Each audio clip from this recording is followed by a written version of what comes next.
Brittany. Hi, Rachel. So today I wanted to do something a little bit different and just kind of have story time. Okay. You like story I'm okay time? with that. I do.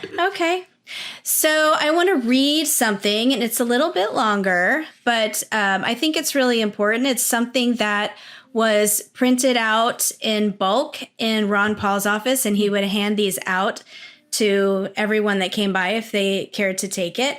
It's a story kind of from the early days of our country, from actually the life of Colonel Davy Crockett. A lot of people know Davy Crockett as like this wild frontiersman, but he was actually also a congressman. There's a show, right? And It was like Davy Crockett. Did Davy I make Crockett, that up? King of Yeah, the okay. No, I was like, you is that didn't. real? You didn't know. No, it's Disney. Okay, But yeah, Disney kind of showed him like with this coonskin hat and like leather out. I don't know what he was doing, but out on a frontiersman. And then he fought in the Alamo, and he had a very interesting life. But he was also a very small government, very excellent congressman. And so I just want to read you this story from his life. This was written in 1884. And so here we go. One day in the House of Representatives, a bill was taken up appropriating money for the benefit of a widow of a distinguished naval officer. Several beautiful speeches had been made in its support. The speaker was just about to put the question when Davy Crockett arose. Mr. Speaker, I have as much respect for the memory of the deceased and as much sympathy for the sufferings of the living, if suffering there be, as any man in this house. But we must not permit our respect for the dead or our sympathy for a part of the living to lead us into an act of injustice to the balance of the living. I will not go into an argument to prove that Congress has no power to appropriate this money as an act of charity. Every member upon this floor knows it. We have the right as individuals to give away as much of our own money as we please in charity, but as members of Congress, we have no right so to appropriate $1 of the public money. Some eloquent appeals have been made to us upon the ground that it is a debt due to the deceased. Mr. Speaker, the deceased lived long after the close of the war. He was in office to the day of his death, and I have never heard that the government was in arrears to him. Every man in this house knows it is not a debt. We cannot, without the grossest corruption, appropriate this money as the payment of a debt. We have not the semblance of authority to appropriate as a charity. Mr. Speaker, I have said we have the right to give as much of our own money as we please. I am the poorest man on this floor. I cannot vote for this bill, but I will give 1 week's pay to the object, and if every member of Congress will do the same, it will amount to more than the bill asks. He took his seat. Nobody replied. The bill was put upon its passage, and instead of passing unanimously, as was generally supposed, and as no doubt it would, but for that speech, it received but few votes, and of course was lost. Later, when asked by a friend why he opposed the appropriation, Crockett gave this explanation. Several years ago, I was one evening standing on the steps of the Capitol with some other members of Congress when our attention was attracted by a great light over in Georgetown. It was evidently a large fire. We jumped into a hack and drove over as fast as we could. In spite of all that could be done, many houses were burned and many families made homeless. And besides, some of them had lost all but the clothes they had on. The weather was very cold, and when I saw so many women and children suffering, I felt that something ought to be done for them. The next morning, a bill was introduced appropriating $20,000 for their relief. We put aside all other business and rushed it through as soon as it could be done.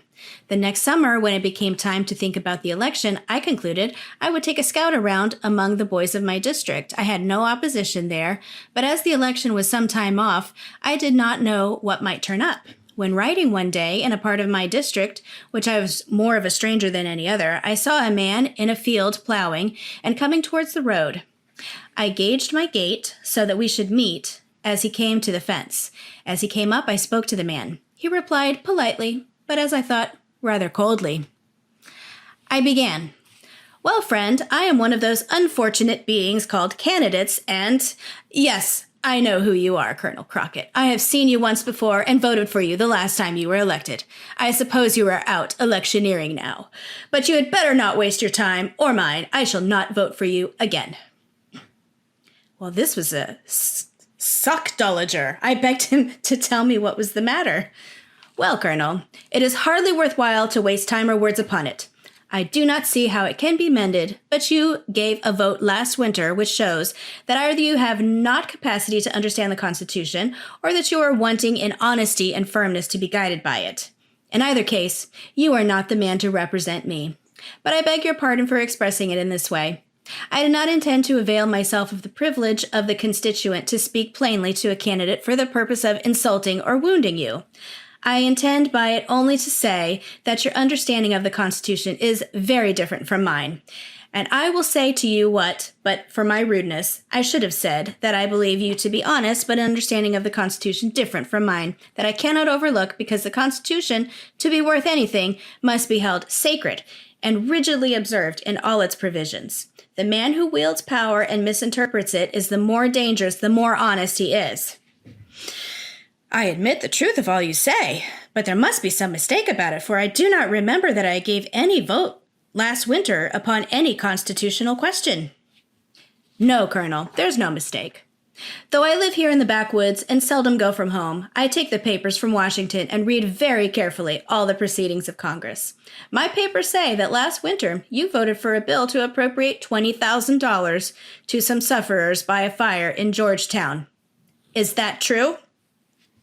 Well, my friend, I may as well own up you have got me there, but certainly nobody will complain that a rich country like ours should give the insignificant sum of $20,000 to relieve its suffering women and children, particularly with a full and overflowing treasury. And I am sure, if you had been there, you would have done just as I had done. It is not the amount, Colonel, that I complain of. It is the principle. In the first place, government ought to have in the treasury no more than enough for its legitimate purposes, but that has nothing to do with the question. The power of collecting and dispersing money at pleasure is the most dangerous power that can be entrusted to man, particularly under our system of collecting revenue by a tariff, which reaches every man in the country, no matter how poor he may be. And the poorer he is, the more he pays in proportion to his means. What is worse, it presses upon him without his knowledge where the weight centers, for there is not a man in the United States who can ever guess how much he pays the government. So you see that while you are contributing to relieve one, you are drawing it from thousands who are even worse off than he. So if you had the right to give anything, the amount was simply a matter of discretion with you, and you had as much right to give 20 million as 20,000. If you have the right to give to one, you have the right to give to all, and as the Constitution neither defines charity nor stipulates the amount, you are at liberty to give to any and everything which you may believe or profess to believe is a charity, and to any amount you think proper. And you will very easily perceive what a wide door this would open for fraud and corruption and favoritism on the one hand, and for robbing the people on the other. No, Colonel. Congress has no right to give charity. Individual members may give as much of their own money as they please, but they have no right to touch a dollar of the public money for that purpose. If twice as many houses had been burned in this country as in Georgetown, neither you nor any other member of Congress would have thought of appropriating a dollar for our relief. There are about 240 members of Congress at the time. And if they had shown their sympathy for the sufferers by contributing each 1 week's pay, it would have made over $13,000. There are plenty of wealthy men in and around Washington who could have given $20,000 without depriving themselves of even a luxury of life. The congressmen chose to keep their own money, which, if reports be true, some of them spend not very creditably.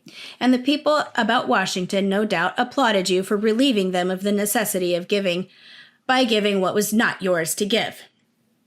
The people have delegated to Congress by the Constitution the power to do certain things. To do these, it is authorized to collect and pay monies, and for nothing else. Everything beyond is usurpation and a violation of the Constitution. So you see, Colonel, you have violated the Constitution in what I consider a vital point.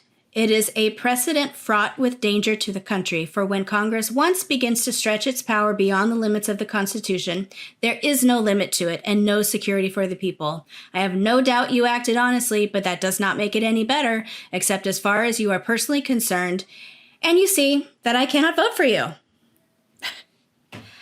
I tell you, I felt streaked. I saw if I should have opposition, and this man should go to talking, he would set others to talking, and in that district I was a gone fawnskin. I could not answer him, and the fact is, I was so fully convinced that he was right, I did not want to, but I must satisfy him, and so I said to him, "Well, my friend, you hit the nail upon the head when you said I had not sense enough to understand the Constitution. I intended to be guided by it, and I thought I had studied it fully. I have heard many speeches in Congress about the power of Congress, but what you have said here at your plow has got me hard. Sound sense in it has got more hard sound sense in it than all the fine speeches I've ever heard. If I had ever taken the view of it that you have, I would have put my head into the fire before I would have given that vote. And if you will forgive me and vote for me again, if I ever vote for another unconstitutional law, I wish I may be shot." He laughingly replied, "Yes, Colonel, you have sworn to that once before, but I will trust you again upon one condition. You say that you are convinced that your vote was wrong. Your acknowledgement of it will do more good than beating you for it. If you go around around the district, you will tell people about this vote and that you are satisfied it was wrong. I will not only vote for you, but I will do what I can to keep down opposition, and perhaps I may even exert a little influence in that way. If I don't," said I wish I may be shot, and to convince you that I am in earnest, I say I will come back this way in a week or 10 days, and if you will get up a gathering of the people, I will make a speech to them. Get up a barbecue, and I will pay for it. No, Colonel, we are not rich people in this section, but we have plenty of provisions to contribute for a barbecue, and some to spare for those who have none. The push of crops will be over in a few days, and we can afford a day for a barbecue. This is Thursday. I will see to getting it up Saturday week. Come to my house on Friday and we'll go together, and I promise you a very respectable crowd to see and hear you." "Well, I will be here, but one thing more before I say goodbye. I must know your name." "My name is Bunce." "Not Horatio Bunce?" "Yes." "Well, Mr. Bunce, never saw you before, though you say you have seen me, but I know you very well. I am glad I have met you and very proud that I may hope to have you for my friend."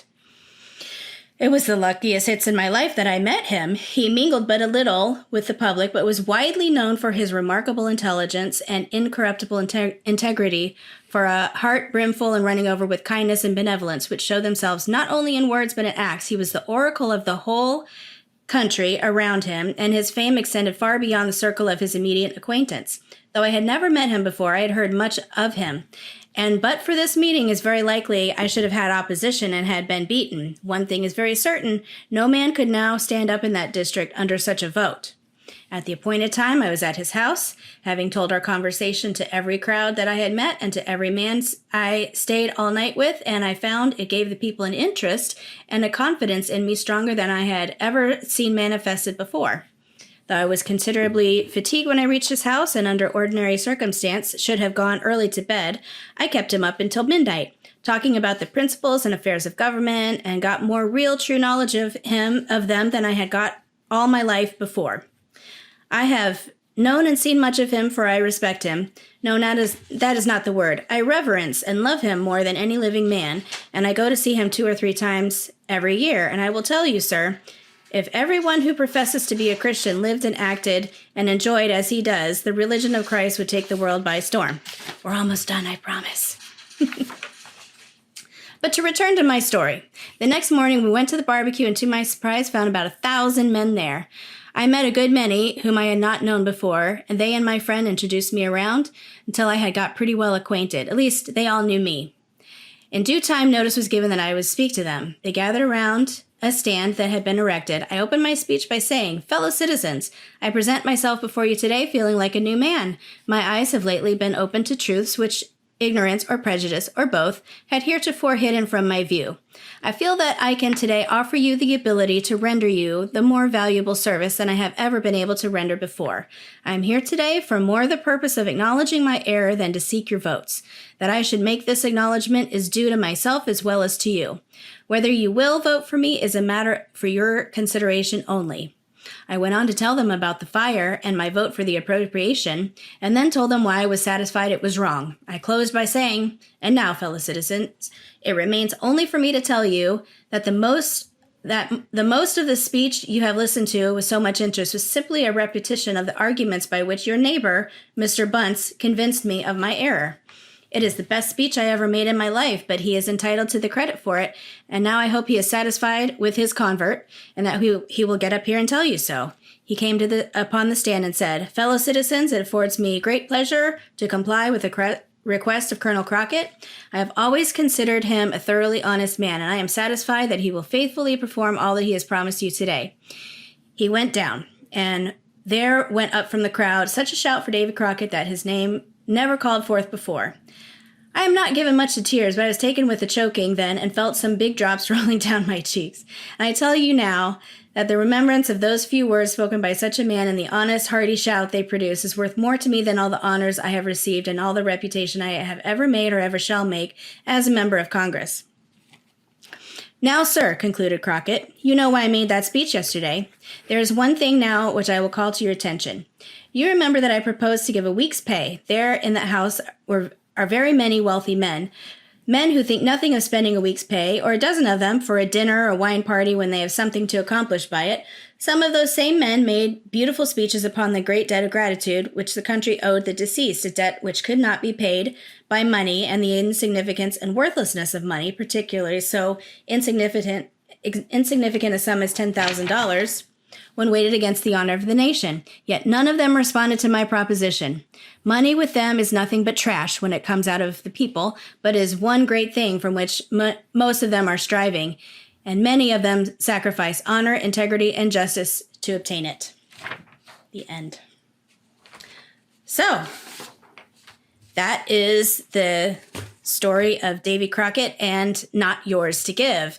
And I think these days we have fallen quite far away from that as the fear of Mr. Bunce is prophetic.